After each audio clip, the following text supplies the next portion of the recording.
आज हम लोग वेद में जो प्रार्थनाएं की गई हैं उसमें देवी देवता के बारे में जो कहा गया है, ईश्वर तत्व के बारे में कहा गया है,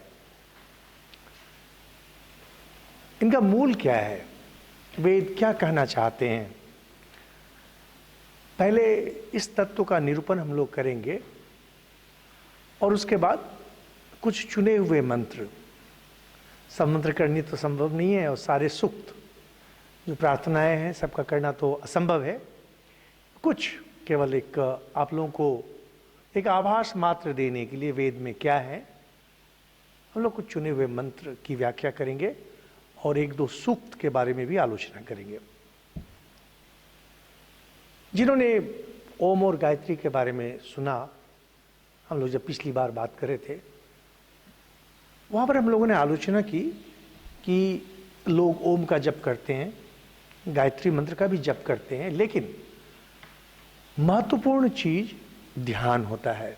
कोई भी मंत्र हो, चाहे शिव का मंत्र हो, चाहे गणेश का मंत्र हो, कोई भी मंत्र हो, ठाकुर श्री राम कृष्ण देव का मंत्र हो, जब शुरू में बहुत ही अधिक आवश्यक होता है क्योंकि उसके बिना मन केंद्रित नहीं होता है।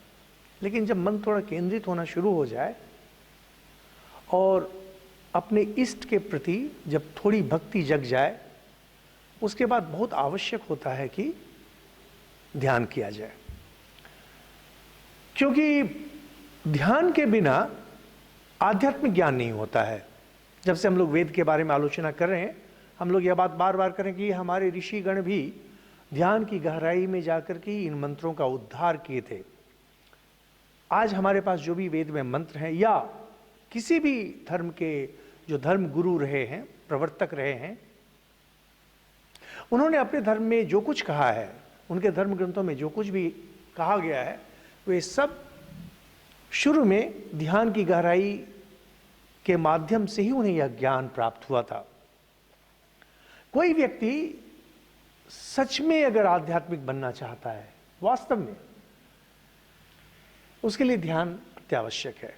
हम लोग के साथ समस्या है क्या कि हम लोग अपने को भी बचा के रखना चाहते हैं, हमारे जो परिचित हैं उनको भी बचा के रखना चाहते हैं, हम लोग संसार भी चाहते हैं, स्वर्ग भी चाहते हैं, ईश्वर को भी चाहते हैं। ऐसे में हो सकता है कि संसार मिल जाए, हो सकता है स्वर्ग भी मिल जाए, ईश्वर नहीं मिलते हैं। ऐसे चाहे जो भी धर्म गुरु बोले कि संसार और ईश्वर एक साथ मिलते हैं, असंभव है, नहीं होता है, क्योंकि दोनों विरोधी हैं। पूरब और पश्चिम जैसे विरोधी हैं, वैसे ही संसार धर्म और ईश्वर दोनों विरोधी हैं। हिंदू धर्म इसलिए कहता है कि संसार करो, धीरे धीरे धर्म पूर्वक जीवन यापन करो और वहां से धीरे धीरे मन धर्म में लगाओ और फिर पूर्णतया ईश्वर में दो। एक दिन में तो यह संभव नहीं है, धीरे धीरे ही संभव होगा, लेकिन प्रयास करते रहना है। प्रयास अगर नहीं करेंगे, बार बार जन्म होगा, बार बार यह शोक और मोह इस चक्र में पड़ते रहेंगे। एक थोड़ी सी मुस्कान के लिए कितने आंसू हमें बहाने पड़ते हैं। जब यह बात धीरे धीरे मन में बैठ जाती है कि संसार हंसी तो जरूर देता है, संसार मुस्कान जरूर देता है, लेकिन बदले में बहुत लेता है, तब हम लोग बोलते हैं कि हमें संसार नहीं चाहिए। तो जब ध्यान के बारे में करते हैं, ध्यान करने के बहुत सारे उपाय हैं। जब ध्यान किया जाता है, ध्यान के बहुत सारे उपाय, अगर आप लोग लिखना चाहे लिख ले सकते हैं। इसमें सबसे महत्वपूर्ण ध्यान बोला जाता है, हम लोग बोलते हैं इसे रूप ध्यान। रूप का अर्थ होता है कि आपके गुरु ने या किसी शास्त्र में आपके इष्ट को जिस रूप में आपके सामने रख दिया है, उस रूप पर आप ध्यान करें। दूसरा होता है गुण चिंतन। ईश्वर के गुण की गुण का वर्णन किया जाता है। और कोई भी शास्त्र जब आप पढ़ेंगे देखेंगे ईश्वर के गुण का बखान किया गया है, तो उस गुण का ध्यान किया जाता है। और तीसरा होता है लीला चिंतन। वेद से शुरू करके हम लोग जितने भी हम लोग जानते हैं ग्रंथ, ईश्वर की लीला का वर्णन किया जाता है। विशेष करके जैसे भागवत आदि जब हम लोग पढ़ते हैं तो हम लोग देखते हैं कि कैसे कृष्ण के बचपन का, या भगवान कृष्ण जब बड़े होते हैं उनकी कितनी सारी लीलाओं का वर्णन किया गया है, या पूरा रामायण जिसमें श्री रामचंद्र जी का वर्णन किया गया है। जब उस लीला पर हम लोग चिंतन करते हैं तो मन धीरे धीरे एकाग्र हो जाता है।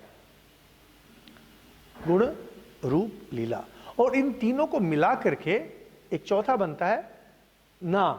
नाम गान, नाम गान और नाम चिंतन दोनों ही होता है। जैसे मान लीजिए हम लोग बोलते हैं श्री रामचंद्र जी को दशरथ नंदन, दशरथ के पुत्र हैं, यह एक नाम हो जाता है।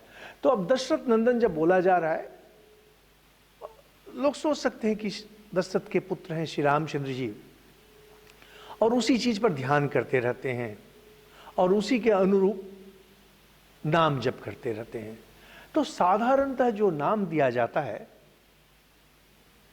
ईश्वर को जब कोई नाम लेकर जब लोग भजते हैं, ईश्वर का नाम जपते हैं, साधारणतः वह नाम किसी लीला का द्योतक होता है। जैसे महिषासुर मर्दिनी जब हम लोग बोलते हैं, दुर्गा का नाम है महिषासुर मर्दिनी क्योंकि उन्होंने महिषासुर वध किया था। उसी तरह से रूप, जब दुर्गा सप्तशती आदि का पाठ करेंगे, कितना सारा रूप है। और गुण, जब कोई भी धर्म ग्रंथ पढ़ेंगे देखेंगे आपके जो इष्ट हैं उनके गुण का वर्णन किया गया है। कारण यह है कि किसी भी धर्म की गहराई में जब आप जाएंगे देखेंगे कि कहीं ना कहीं जाकर के वे धर्म को, अपने इष्ट को निर्गुण निराकार पर लेकर चले जाते हैं। लेकिन निर्गुण निराकार का ध्यान आसान नहीं होता है।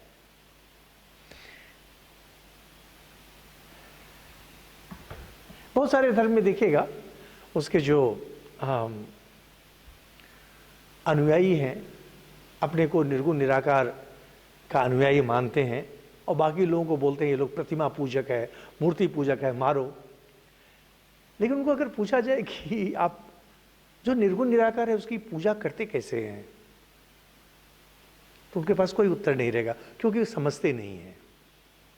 अधिकतर लोग जो धर्म करते हैं, चाहे जिस धर्म के भी हों, धर्म की समझ उन्हें नहीं रहती है। निर्गुण निराकार ना तो आप उसका ध्यान कर सकते हैं, ना आप उसको नाम दे सकते हैं। निर्गुण निराकार का नाम कैसे होगा?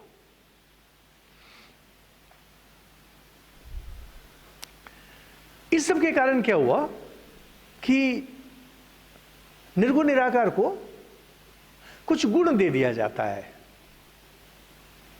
यानी सगुण निराकार। एक तरफ निराकार है, दूसरी तरफ सगुण है। अब वह जो गुण आए उस गुण के अनुरूप आप उनको नाम दे सकते हैं और उस गुण के अनुसार आप उनका ध्यान कर सकते हैं। हम लोग जब बचपन में बॉटनी पढ़ते थे तो वहां सिखाया जाता था कि कोई बहुत पतला पत्ता है और उसको काटना है माइक्रोस्कोप में देखने के लिए, तो उससे पहले दोनों तरफ से मोम लगा दिया जाता था। तो मोम लगाने के बाद वो बहुत अच्छे मशीन जो होते हैं उससे उसको खच खच खच करके काटा जाता है। तो मोम कटते कटते करते वो पत्ता भी सीधा होकर के कट जाता था और बिल्कुल पतली सी परत निकल आती थी।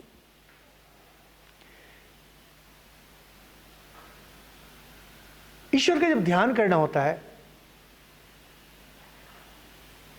ईश्वर पर जब अपने मन को लगाने की आवश्यकता पड़ती है, लोग जब लगाना चाहते हैं तो निर्गुण निराकार पर तो लगा नहीं सकेंगे, इसीलिए पहले उस पर कुछ आरोप कर दिया जाता है और वह आरोप करने के बाद उस आरोप को हटा दिया जाता है और जो रह जाता है वही ईश्वर का स्वरूप होता है। हमारे जितने भी धर्म ग्रंथ हैं हिंदू में, इसमें इस चीज में महारत एकमात्र वेद को है। ऐसा कोई भी गुण नहीं है, ऐसा कोई भी संबंध संपर्क नहीं है हम लोग को जो नहीं मिलता है वेद में ईश्वर के साथ। ईश्वर के साथ हर तरह का संपर्क वो लोग ला देते हैं। कभी पिता बना देते हैं, कभी माता बना देते हैं, कभी बंधु बना देते हैं, कभी सखा बना देते हैं, कभी प्रेमी बना देते हैं, कभी राजा बना देते हैं। हर तरह का संबंध ला करके इसे उसमें एक गुण ला दिया जाता है। और जब उस गुण को ला देते हैं, यह है जिससे कि आप ध्यान कर सकें उस पर। उद्देश्य ईश्वर के गुण का बखान नहीं है। देखेंगे प्राय हम लोग जब मंदिर में जाते हैं वहां देखेंगे पुरोहित लोग मंत्रोच्चारण कर रहे हैं, स्तव पाठ कर रहे हैं। उद्देश्य ईश्वर को खुश करना नहीं होता है। हम लोग प्राय गलती करते हैं और हमारे जो निंदक हैं यह तो पूर्ण रूप से इसकी गलती करते हैं। हम लोग जब भी, जैसे मान लीजिए हम लोग जब बोलते हैं त्वमेव माता च पिता त्वमेव, भगवान की यहां स्तुति नहीं की जा रही है। लोग जैसे राजा की स्तुति करते हैं या किसी बड़े आदमी की स्तुति करते हैं, हम लोग जब कहीं फंस जाते हैं तो बोलते हैं हुजूर माई बाप आप हैं। उस अर्थ में यहां पर स्तुति नहीं की जाती है। यहां पर निर्गुण निराकार ईश्वर पर एक भाव आरोप कर दिया जाता है, जहां बोला जाता है कि आप ही मेरे माता हैं, आप ही मेरे पिता हैं। इस तरह से स्तुति कर मन जब थोड़ा केंद्रित हो जाता है, वहां से फिर ईश्वर पर ध्यान करते हैं और ध्यान करते करते वो जो माँ पिता का रूप है वह भी गिर जाता है। तो वेद में जब हम लोग जब वेद का अध्ययन करते हैं, वेद के जितने सारे मंत्र हैं उनको जब हम लोग बहुत करीब से देखते हैं, तब देखते हैं वेद ने इसी रीति को अपनाया था। तो इसमें सबसे पहले हम लोग देखते हैं कि वेद में ईश्वर के विभिन्न रूप का वर्णन किया गया है। अब ये ऋषिगण ध्यान की अवस्था में जाकर के उसको देखे हैं और ध्यान की अवस्था में जो उन्होंने साक्षात किया, कभी बिल्कुल उसी रूप में और कभी उसे कविता के माध्यम से हमारे लिए वो छोड़ गए। तो वेद में ईश्वर को किस प्रकार देखते हैं? हम लोगों ने भी क्या कि गुण चिंतन करते हैं, लीला चिंतन करते हैं, रूप चिंतन करते हैं और नाम एक दे देते हैं। नाम जप के साथ ये तीनों चीज आते हैं। तो वेद में ईश्वर को किस रूप से देखा जाता है और ईश्वर की अवधारणा कैसे वेद में आई, इसके बारे में आलोचना करते हैं। साधारणतः देखा जाता है कि जब लोग धर्म के बारे में बातें करते हैं, कहते हैं पितृ पूजा से जो लोग मर गए हैं, पूर्वज जो हैं, पूर्वज जब मर जाते हैं उनकी जो आत्मा रहती है उसकी पूजा से ही धर्म की शुरुआत है, साधारणतः माना जाता है। लेकिन जब हम लोग वेद को देखते हैं इसमें पितृ पूजन इसका स्थान नहीं है। स्थान प्रकृति को लेकर के है। जब भी देवतादि के बारे में बात करते हैं तो देवता को प्रकृति की शक्ति के रूप में देखा जाता है, या उस देवता की शक्ति प्रकृति की एक विशेष शक्ति है। जैसे बारिश और इंद्र के साथ नाता जुड़ा हुआ है। साधारणतः लोग कहते हैं कि वृष्टि के साथ वृष्टि के देवता इंद्र हैं, लेकिन ऐसा नहीं है। बात थोड़ा घूम करके है। वह है कि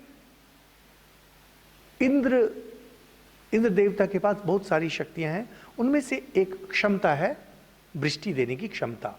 तो वेद में साधारणतः जब देवता की पूजा की जाती है, देवता के बारे में जब कहा जाता है, प्राय लगता है जैसे कि प्रकृति की कोई शक्ति है, उसको जैसे एक मूर्त रूप दे दिया गया है, लेकिन बिल्कुल ऐसा नहीं है। जो देवतागण हैं उसमें उनकी बहुत सारी शक्तियां हैं, क्षमता है। उनमें से कुछ है जो कि प्रकृति की शक्ति है। अब जब इन देवता के व्यक्तित्व को हम लोग देखते हैं ये लोग बहुत ही शक्तिशाली हैं और शक्तिशाली होने के कारण इनमें सच में शक्ति बहुत अधिक है। तो साधारणतः जब इंद्र के बारे में कहा जाता है, अग्नि के बारे में कहा जाता है, मित्र वरुण के बारे में कहा जाता है, तो देखा जाता है कि इनमें शक्ति बहुत अधिक है और अलग अलग तरह की शक्ति विद्यमान है।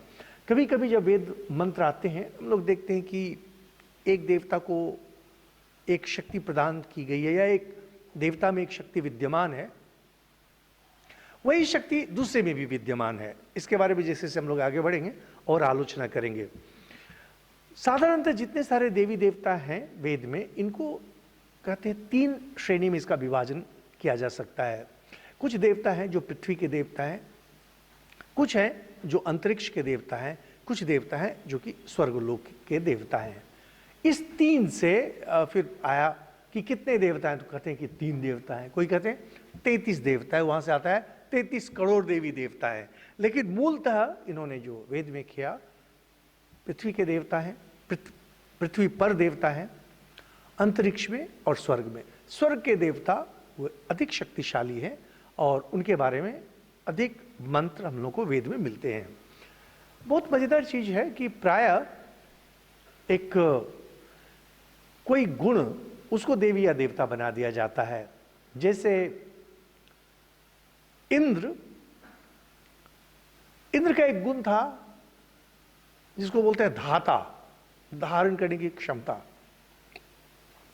या जो धात्री शब्द है, धारण करने की क्षमता। बाद में देखा जाता है कि धात्री यह एक देवी बन जाती है। जब हम लोग वेद को समझने का प्रयास करते हैं कि वेद के मंत्र किस तरह से आए, तो ऋषिगण जब ध्यान करते हैं कभी उन्हें लगता है कि यह जो प्रकृति की शक्ति है यह एक अंध शक्ति नहीं है। ऐसा नहीं है कि बिल्कुल एक अंधा चोट जिस तरह से पड़ जाता है कुछ हो गया, नहीं, इसके पीछे एक चैतन्य सत्ता है। और चैतन्य सत्ता क्या है? एक देवता है। यह देवता क्या उसी में समाप्त हो जाता है? नहीं, इनके और भी बहुत सारे गुण हैं, उनमें से यह भी है। और कभी कभी उस गुण को ही जैसे एक देवी देवता बना दिया जाता है। जैसे विश्वकर्मा एक गुण है जहाँ की वह विश्व की सृष्टि करते हैं, लेकिन वही बाद में विश्वकर्मा आगे चल करके एक अलग देवता बन जाते हैं। और कुछ है जहाँ पर कि शुद्ध गुण, जैसे श्रद्धा एक गुण है जो कि लोगों में भी मिलता है, उस श्रद्धा को ही देवी बना दिया गया है।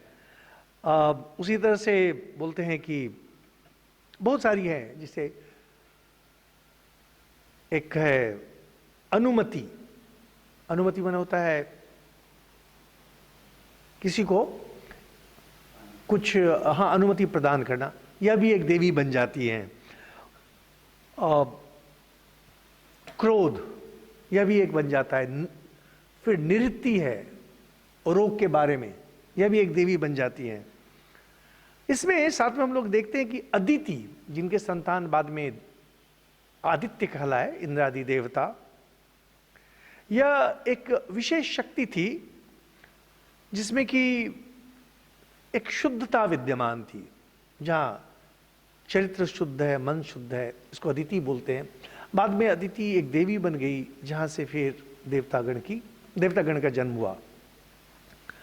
और वेद जब हम लोग देखते हैं कि बहुत अधिक देवी की स्तुति नहीं है वेद में, बहुत ही कम है, जिसमें उषा, सूर्योदय के पहले का जो समय रहता है, उषा देवी, सावित्री और सरस्वती का भी नाम आता है, लेकिन बहुत कम। वेद में एक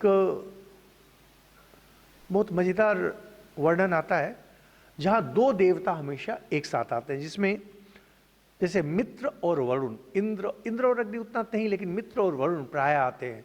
देवा पृथ्वी, द्यू और पृथ्वी, देवा पृथ्वी बोलते हैं। ये 2 देवता हमेशा साथ रहते हैं, यह भी वेदों में प्राय आता है। साथ में देखते हैं कि कुछ देवी देवता है जिनका स्थान बाकी की तुलना में थोड़ा कम है, जैसे अप्सरा लोग हैं, रिभु हैं, इस तरह के लोग थोड़ा इनका स्थान कम है। यानी पृथ्वी पर यह जो मनुष्य लोक है, मनुष्य ही सर्वे सर्वा नहीं है, और मनुष्य के ऊपर सीधे भगवान ईश्वर हैं और बीच में कुछ नहीं है। नहीं, ऐसा नहीं है। जब आप किसी धर्म को देखेंगे, नज़दीक से देखेंगे, वो इस तरह से दिखाएंगे जैसे कि पृथ्वी पर हम हैं और ऊपर में भगवान बैठे हैं और बीच में जैसे कहीं कुछ नहीं है। ये तो अयौक्तिक बात है। अगर ईश्वर की सृष्टि है, ऐसा नहीं हो सकता है कि उधर ईश्वर है और उन्होंने हमारे यहाँ सृष्टि की है। युक्ति यही कहती है, अगर हम हैं ऊपर में अगर ईश्वर हैं, बीच में और भी बहुत तरह के प्राणी होंगे जिनमें दिव्यत्व का भाव अलग अलग मात्रा में विद्यमान होगी। और वेद बिल्कुल इसी तरह से लेते हैं। वेद जब सृष्टि को लेते हैं, सृष्टि को इस तरह से लेते हैं कि यह एक समष्टि है, एक यह पूर्ण है जिसमें अलग अलग प्राणी हैं और अलग अलग दिव्य गण हैं जिनका स्थान अलग अलग है। कुछ नीचे हैं, कुछ ऊपर हैं। जैसा आप कर्म करेंगे, जैसा आपको ज्ञान होगा, उसके अनुसार आपका जीवन आगे चलकर वैसा ही होगा। यानी कोई व्यक्ति पृथ्वी पर अगर शुभ कर्म करता है, अच्छा कर्म करता है, तो उसके अंदर जो सूक्ष्म शरीर विद्यमान है, जो कि वह वास्तव में है, मरने के बाद उसी के अनुसार किसी लोक में जाएगा जो उसके मन के अनुकूल होगा। मन की जो अनुकूलता है यह व्यक्ति के कर्म और उसके मन पर निर्भर करता है। लेकिन सबसे महत्वपूर्ण चीज हम लोग जो वेद में पाते हैं वह है कि कहते हैं कि सब कुछ है, देवी है, देवता है, ईश्वर पुरुष नाम से पुकारा जाता है। हम लोग आज जिस तरह से ईश्वर या भगवान कहते हैं, वेद में इस तरह से नहीं आते हैं। वेद में शब्द है पुरुष, और पुरुष का अर्थ ही होता है जो पूर्व में शयन करते हो। पूर्वा नगरी, यह देह रूपी नगरी में जो शयन करते हैं। यानी जितने भी प्रश्न हैं, जितने भी आध्यात्मिक प्रश्न हैं, जितने भी समाधान हैं, सब अंदर में है। जो अंदर में है वही समष्टि रूप में बाहर में है। यह बहुत ही महत्वपूर्ण धारणा है वेद की। और हम लोग कुछ जब देखेंगे मंत्र, तो हम लोगों ने जो थोड़ी थोड़ी धारणा आपको दी, यह स्पष्ट होगा। इसके बाद हम लोग वेद से कुछ चुन करके, अधिक नहीं, कुछ मंत्र हम लोग करते हैं। इससे धारणा और स्पष्ट होगी कि वेद में ईश्वर को, देवता को या अन्यान्य देवता जिसको लोग आज इष्ट के रूप में पूजते हैं, उसको कैसे देखते हैं। और जब हम लोग इन मंत्र को देखेंगे उस समय वेद के धर्मीय भाव की व्याख्या और भी अधिक करेंगे। गीता में कहा गया है कि धर्म के प्रति कौन आते हैं। कहते हैं आर्तो जिज्ञासुर अर्थार्थी ज्ञानी च भर्तर्षभ। गीता में बहुत सुंदर ढंग से कहते हैं कि 4 तरह के लोग ईश्वर की ओर आते हैं। सबसे पहले जो आर्त, दुखी है, परेशान है, और जिसको अर्थ चाहिए, धन चाहिए, धन संपत्ति चाहिए। यानी एक है समस्या से बचना चाह रहा है और दूसरा है कुछ पाना चाह रहा है। एक के मन में मोह लगा हुआ है, इसलिए उसको कुछ चाहिए, धन हो या किसी वस्तु की चाहत है। और दूसरा है शोक में पड़ा हुआ है, उस पर कोई खतरा आ गया है, उस खतरे से बचना चाह रहा है। या तो शोक में पड़ा हुआ है या शोक आने की संभावना है, इससे निकलना चाह रहा है। और दूसरा है जो बुरी तरह से मोह में फंसा हुआ है।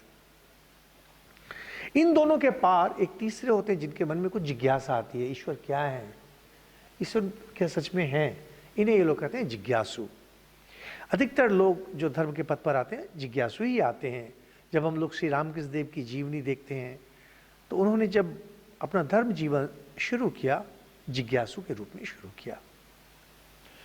अधिकतर लोग, जैसे कि भगवान बुद्ध भी, जब वैसे भगवान बुद्ध के बारे में लोग कहते हैं कि उन्होंने जब बुढ़ापा देखा, जरावस्था देखी और मृत्यु, तो उन्होंने घर छोड़ दिया। नहीं, ऐसा नहीं है, जिज्ञासु है, कहीं पर उनको जानना है क्या है। तो अधिकतर लोग जो धर्म पथ पर आते हैं जिज्ञासु होते हैं। लेकिन एक चौथी श्रेणी होती है, इसे कहते हैं ज्ञानी, जिन्होंने आत्मा को जान लिया है, जिन्होंने ईश्वर को जान लिया है। ये भी ईश्वर की पूजा अर्चना करते हैं। जैसे जीसस, मान लीजिए जीसस क्राइस्ट, यह भी ईश्वर की आराधना कर रहे हैं, ईश्वर में डूबे हुए हैं। श्री रामकृष्ण देव, जब उन्हें ज्ञान प्राप्त हो जाता है उसके बाद भी वो ईश्वर में डूबे हुए हैं, ईश्वर के ज्ञान में। साधारणतः लोग जब स्कूल कॉलेज में जाते हैं, उन्हें डिग्री प्राप्त हो जाती है, उद्देश्य पूरा हो जाता है, उसे छोड़ के निकल आते हैं। धर्म में ऐसा नहीं होता है। जब संकल्प सिद्धि हो जाती है, जो संकल्प लेकर के व्यक्ति घुसा था धर्म मार्ग में, उसके बाद वह वही रम जाता है। वेद में हम लोग देखते हैं ये प्रार्थना चारों तरह के लोगों के लिए है। कहीं पर लोग आर्त अवस्था से निकलना चाह रहे हैं, कहीं उन्हें कुछ चाहत है, कहीं पर जिज्ञासा है, और कहीं पर प्यार है। प्यार जहां पर कि वह जैसे ईश्वर के स्वरूप को जानता है और ईश्वर के स्वरूप को जानता है, उसके साथ एक हो जाना चाह रहा है। जैसा कि पहले भी हम लोगों ने बतलाया कि वेद के जो मंत्र हैं इसमें स्तर हैं, अलग अलग स्तर हैं। अगर कोई व्यक्ति जागतिक समृद्धि के लिए करना चाहता है, वह भी मिलता है। मन की शुद्धि, पाप से निकलने के लिए, पुण्य प्राप्ति के लिए करे, जिसका फल स्वर्ग प्राप्ति है, इसके लिए भी है। और जिन्हें आत्मज्ञान चाहिए उनके लिए भी है। एक ही मंत्र को अगर थोड़ा अपने से सोच लें तो इस तरह से आ जाता है। हम लोग सबसे पहले शुरू करते हैं बहुत प्रसिद्ध महामृत्युंजय जप, शिव के नाम में है। त्रयंबकम यजामहे सुगंधिम पुष्टिवर्धनम उर्वारुकमिव बंधनात् मृत्योर्मुक्षीय मामृतात्। बहुत प्रसिद्ध मंत्र है। साधारणतः इसे शिव की पूजा में लगाते हैं और कहते हैं कि किसी व्यक्ति पर अगर बहुत मुसीबत आ जाए, जीवन संशय में हो, या केवल जीवन हानि नहीं, अर्थ हानि, सम्मान हानि की संभावना हो, उस समय अगर जम करके महामृत्युंजय जप किया जाए तो समस्या से निकल आते हैं। हम लोग अभी तक जिस तरह से वेद का अध्ययन कर रहे हैं, उससे लगता है कि व्यक्ति जब अंदर में डूबता है, अंदरूनी गहराई में जब जाता है, ध्यान की गहराई में जब जाता है, उसे वह ज्ञान प्राप्त होता है। और चूंकि ज्ञान ही शक्ति है, इसीलिए उसे शक्ति मिलती है और उस शक्ति के सहारे वो निकल आता है। स्वामी विवेकानंद को अगर हम लोग पढ़ें ठीक से तो देखेंगे स्वामी विवेकानंद हर कदम पर यही रुख अपनाते हैं कि सारी शक्ति, सारा ज्ञान तुम्हारे अंदर है। अगर उस बंद दरवाजे पर दस्तक दी जाए, वह बंद दरवाजा जो आपका ही एक कमरा है, जिसके अंदर विश्व का समस्त खजाना रखा हुआ है, रत्न भंडार है, जो ज्ञान का भंडार है, शक्ति का भंडार है, दस्तक देकर अगर किसी तरह से उसे खोल लिया जाए, सारी शक्ति स्वयं आ जाती है। साधारण लोग इस तरह से चीज को नहीं समझते हैं, न समझना चाहते हैं, न मानते हैं, न मानना चाहते हैं। उनके लिए ईश्वर है, ईश्वर विधाता है, फलदाता है। अगर उनकी स्तुति की जाए श्रद्धा भक्ति से, और सबसे महत्वपूर्ण एकाग्र मन से, एकाग्रता अगर हो, मन अगर पूरा एकाग्र है, एकाग्र मन से अगर प्रार्थना की जाए तो फल मिलता है। जो युक्तिवादी धार्मिक पुरुष हैं, जैसे स्वामी जी आदि, धर्म को बिल्कुल युक्ति पूर्वक उन्होंने खड़ा कर दिया। हमारे वेद के समय जो ऋषिगण थे, वो भी इसी तरह से देखते थे चीजों को, और जब भी अवतार गण आते हैं वो इसी तरह से रखते हैं। लेकिन हम लोग साधारण आदमी, हम लोग नहीं ले सकते हैं। हम लोग धर्म को भी ना सहज बना लेना चाहते हैं। सहजीकरण जब तक नहीं किया जाए, हम चीजें रास नहीं आती हैं।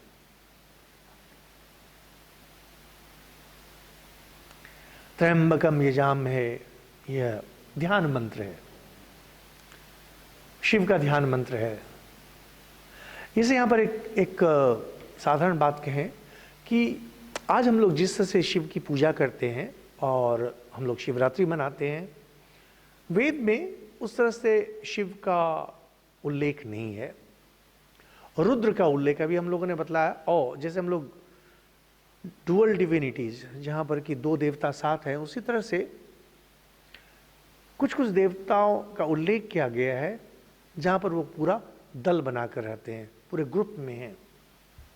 जैसे मरुत बहुत प्रसिद्ध है, 49 मरुत एक साथ हैं। आदित्य देवता लोग 12 आदित्य एक साथ हैं। अष्टवसु एक साथ हैं।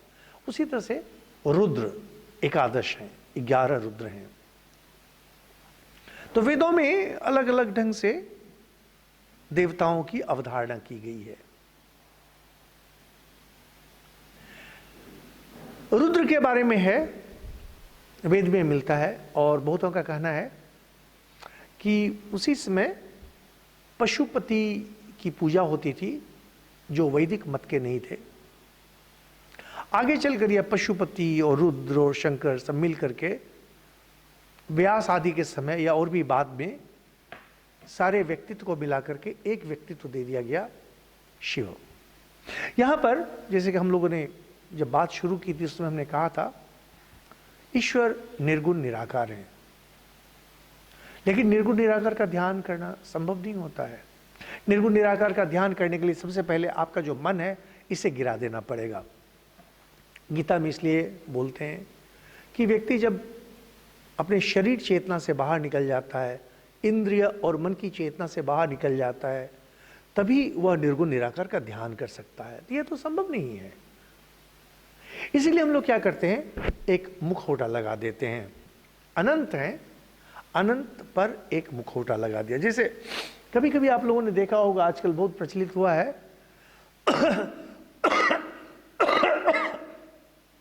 वास्तु और फेंग शुई और क्या क्या होता है उसमें। कहीं जाएंगे किसी के मकान में, हटा देखेंगे एक सूर्य का एक वो तांबे का या किसी चीज का मुखौटा लगा रहता है, वहां पर लगा देते, या किसी और चीज का। तो उससे उनको लगता है कि घर में सकारात्मक शक्ति, सकारात्मक ऊर्जा बह रही है। अगर ध्यान से देखें और अगर आपके अंदर कल्पना हो तो लगेगा जैसे यह जो दीवाल है इसका यह मुंह है। पहले के दिनों में हम लोग देखते थे जो म्युनिसिपैलिटी के टैप्स हुआ करते थे, उसमें नलके में कोई एक मुंह लगा रहता था, शेर का मुंह, हाथी का मुंह, इस तरह का। पहले के जो टैप्स आदि होते थे, जो नलका हुआ करता था, वो भी उस तरह के हुए करते थे और बहुत मजा आता था उसमें। कभी कभी देखेंगे ये जो छत से पानी निकलता है, ड्रेन पाइप, उसमें भी अलग अलग मुंह बने रहते हैं। और बच्चे लोग जब चॉकलेट वॉकलेट खाते हैं उसमें अलग अलग आकृति बना दी जाती है। पहले के दिनों में होता था, बंगाल में अभी भी होली के समय में कहते हैं, वो चीनी के खिलौने बनते हैं, हाथी है, घोड़ा है, सब खिलौना है, वास्तव में वस्तु चीनी है, लेकिन अलग अलग आकृति बना दी जाती है।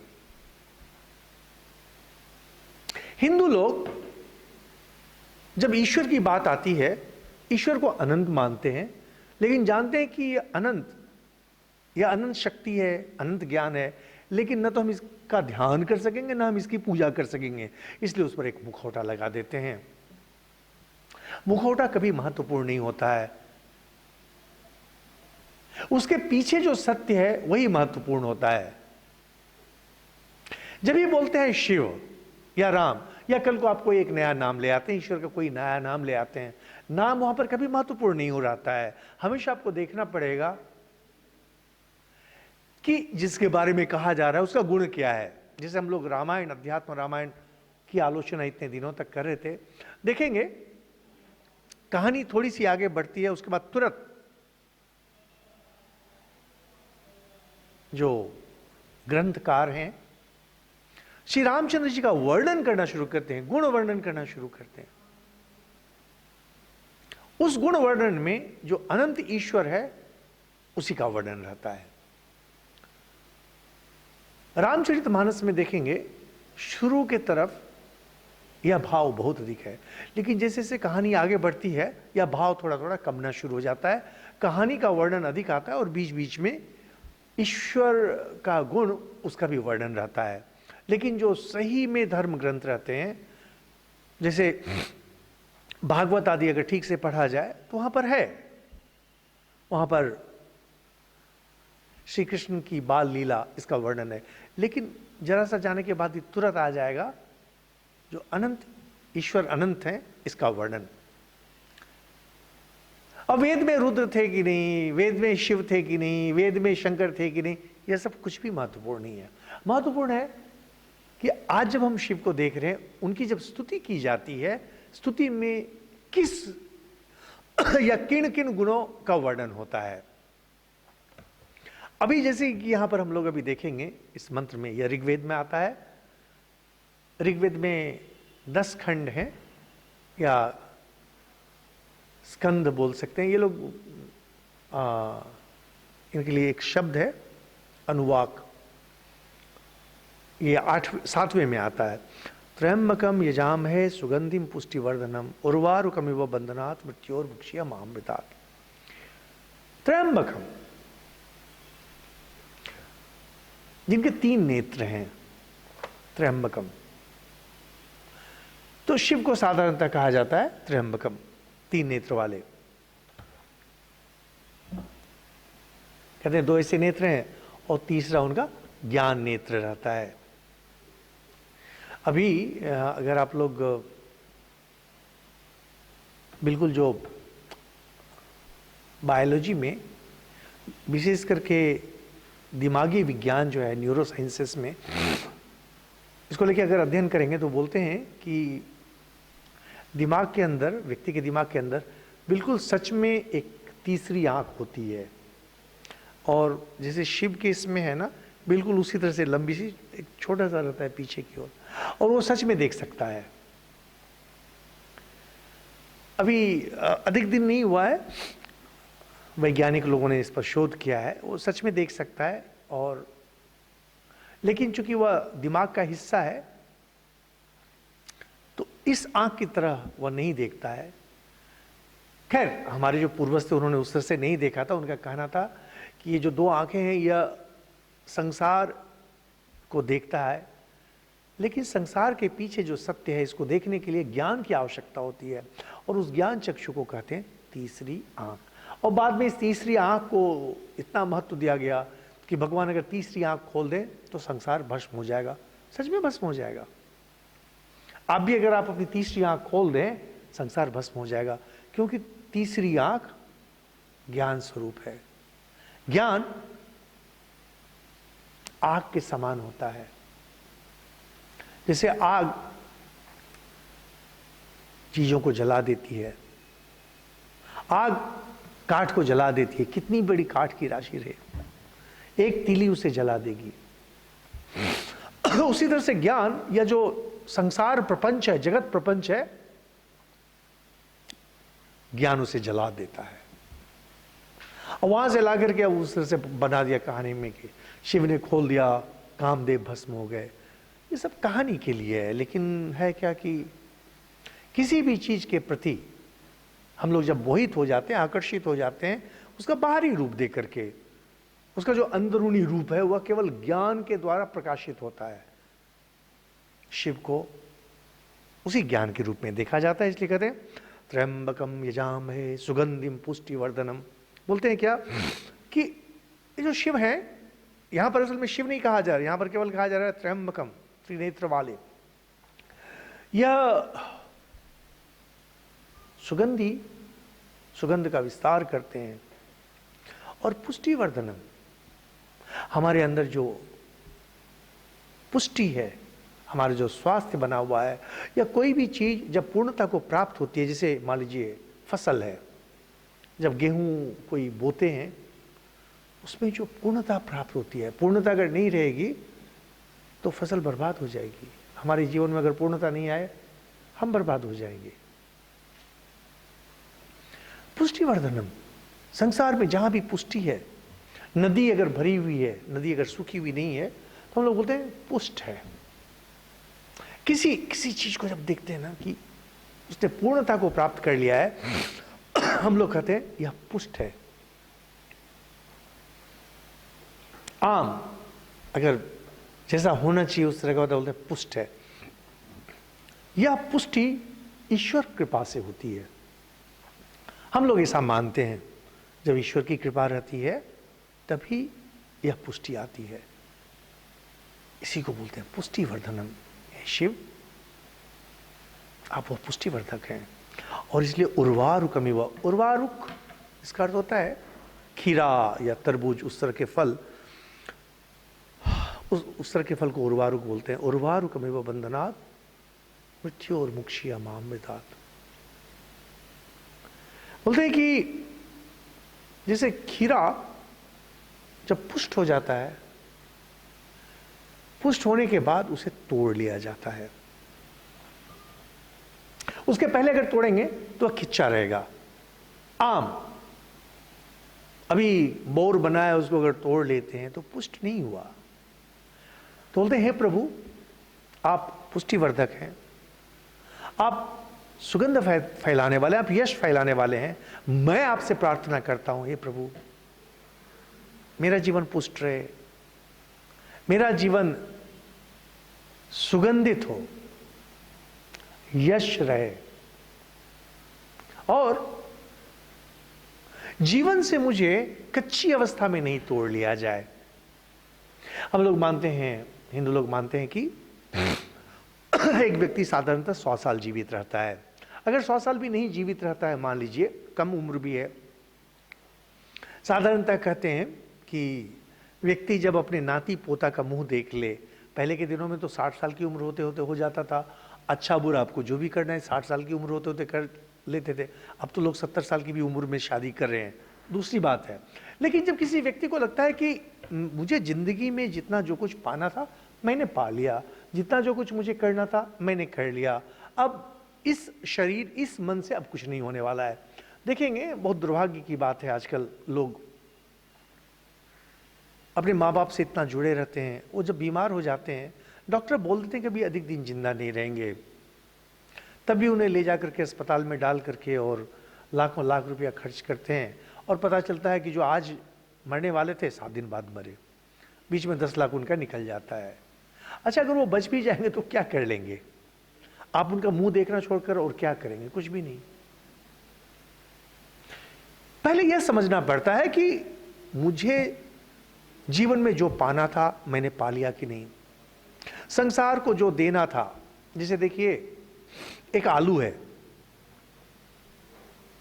जब अब आप आलू लेते हैं, आलू को अगर आप 2 टुकड़ा कर दें, एक टुकड़े की आप सब्जी बना लीजिए और दूसरे टुकड़े को जाकर के आप जमीन में डाल दीजिए, फिर उसमें से नया पौधा निकल आएगा, फिर वहां से आलू निकल आएगा। अब उसमें से जितने आए उसको आप आधा आधा करके, आधा आप खा लीजिए, आधा आप फिर से रोप दीजिए, फिर पौधा आ जाएगा। जीवन यही है, आप संसार से लेते हैं, जिसे हम लोग बोलते हैं जो पाना था मैंने पा लिया, और जो देना था वही आलू आधा, उसे अगर आप रोप दें फिर पौधा होगा। आपको जो देना था वह भी आपने दे दिया। साधारणतः देखेंगे लोग वृद्धावस्था में न तो उन्हें पाने का कुछ रहता है, न उन्हें समाज में देने के लिए कुछ रहता है। बस घर वाले एक मोह में पड़े हुए हैं, वे भी घर वाले के मोह में पड़े हुए हैं। बस जब मरने की बात आती है तो ये भी रोने लगते हैं, उनके घर वाले भी रोने लगते हैं, और उधर दूसरी तरफ कुछ जो चाहते हैं कि यह वृद्ध व्यक्ति जितनी जल्दी यहां से निकले। वेद इस तरह का कोई एक दूसरे से कोई पक्षपात नहीं करते हैं, केवल कहते हैं प्रभु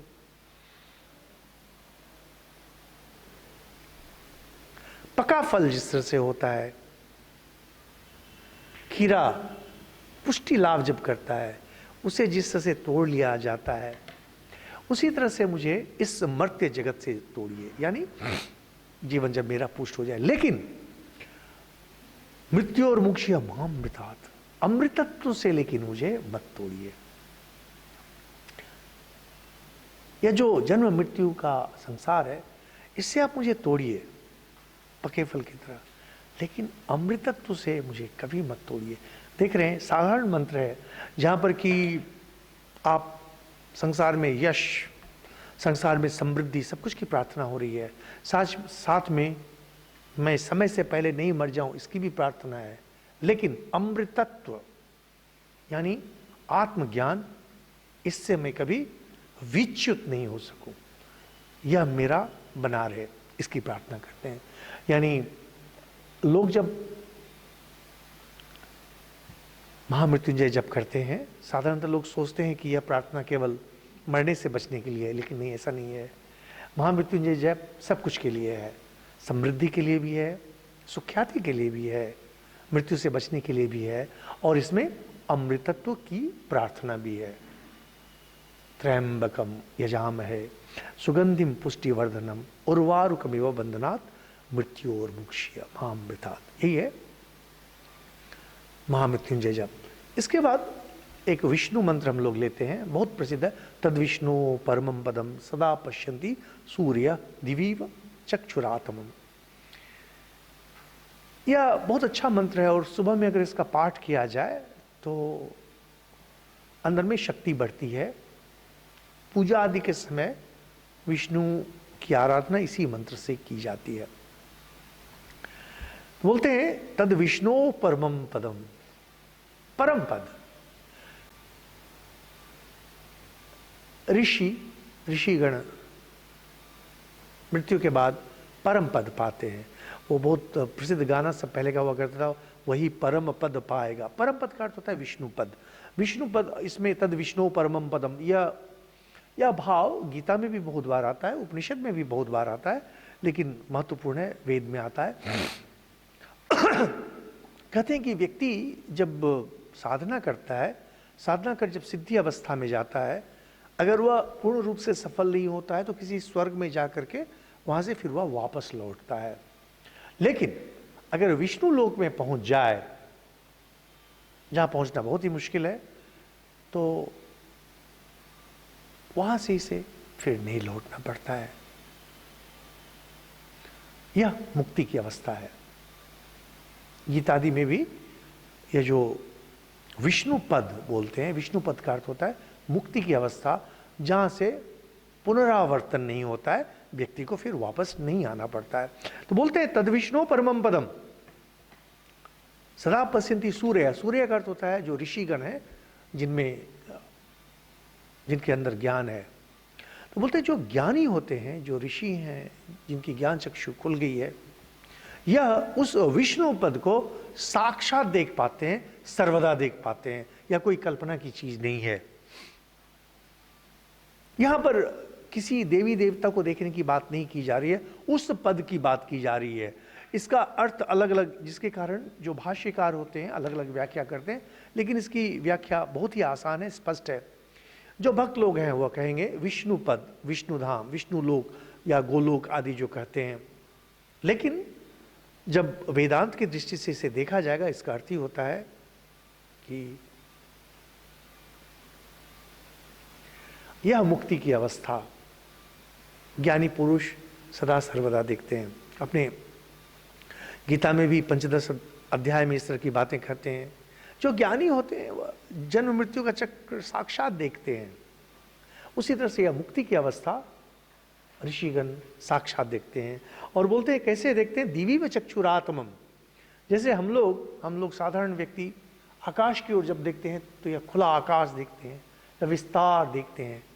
हम लोग जिस तरह से आकाश को देखते हैं, जिस तरह से हम आपको देखते हैं, आप मुझे देख पा रहे हैं। ऋषिगण, सूर्य, जो ज्ञानी है, वह विष्णु पद, यह जो ईश्वर का साक्षात या ज्ञान की अवस्था, इसे स्पष्ट रूप से देखते हैं। नरेंद्र नाथ दत्त जब आए श्री रामकृष्ण देव के पास, आके पूछते हैं महाशय आपने ईश्वर देखा है? तो ठाकुर बोलते हैं क्या मैंने देखा जैसे मैं तुम्हें देख रहा हूं, और लेकिन इससे भी अधिक स्पष्ट रूप से, और इतना ही नहीं तुम्हें भी दिखा सकता हूं। यही है विष्णु पद। जो ज्ञानी है उनके लिए कोई कल्पना की चीज नहीं है, या काव्यात्मक वर्णन नहीं है। ये जो देखें आजकल इंटरनेट आदि पर देखते हैं लोग हिंदू धर्म के नाम में क्या क्या लिखते हैं, कितनी सारी गंदी गंदी बातें लिखते हैं, और देख करके इतना दुख होता है। इसका मूल एक बहुत महत्वपूर्ण कारण है कि अभी जो धर्म प्रचारक गण हैं, जो जितने प्रसिद्ध हैं, उनमें ज्ञान का उतना ही अभाव है। कभी खोल के पढ़ा भी नहीं इन लोगों ने, कभी समझा भी नहीं पाते इन लोगों को। देखकर दुख होता है। क्या भाव है ये सोचिए, हजारों साल पहले आपके ऋषि गण जो बोल के गए हैं, श्री रामकृष्ण देव साक्षात वही कहते हैं। ये भी वही बोलते हैं क्या, सदा पश्यन्ति सूर्यः, ज्ञानी साक्षात देखते हैं। ये विष्णु पद है, यह मुक्ति की अवस्था है, ईश्वर है। और रामकृष्ण देव यही बात नरेन को बोलते हैं, मैं तो स्पष्ट रूप से देखता हूं, तुम्हें भी दिखा सकता, दिखाया उन्होंने, उस पद पर ले गए। लौकिक लोग जो है, जागतिक लोग जो है, बौद्धिक लोग हैं, उन्हें ये सब बातें कभी समझ में ही नहीं आएंगी। यह है प्रसिद्ध विष्णु का प्रणाम मंत्र, तद विष्णु परमम पदम सदा पश्यन्ति सूर्य दिवीव चक्षुरातमम। साधारण लोग अपनी आंखों से जिस तरह से इस भौतिक जगत को देखते हैं, संसार को देखते हैं, ज्ञानीगण वैसे ही विष्णु पद को साक्षात देखते हैं। इसमें कल्पना की कोई बात नहीं है, यही सत्य है, ऐसे ही वे देखते हैं। इसके बाद हम लोग और भी एक मंत्र करेंगे कुछ कुछ, इसके बाद वाली क्लास में। जय ठाकुर।